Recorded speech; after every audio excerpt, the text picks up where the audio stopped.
ในที่สุดก็ปลูกแล้วแตงสวนนี่มีอยู่7 เห่าปลูกแล้วเราจะนี่เหลืออีกสวนหนึ่ง8 เห่า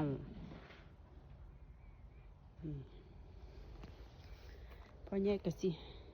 ให้หดน้ำคู่มือเด้ที่จริงมันมีสายน้ำหยดอยู่แต่ว่าในขณะที่มันหน่อยอยู่แล้วก็ให้เปิดน้ำหยดหดน้ำหดทัดแล้วจ้ะวันนี้หดทัดได้เลิกงาน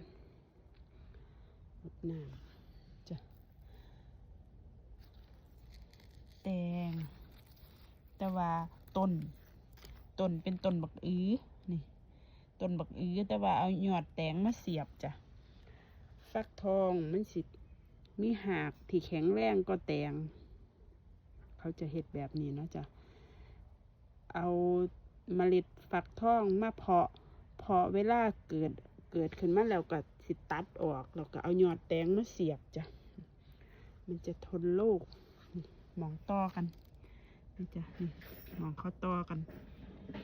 ส่วนหลากส่วนระบบหลากต่างๆก็สิเป็นของฟักทองจ้ะส่วนยอดก็สิเป็นแตงเป็นหมากแตงขึ้นมาจ้ะนี่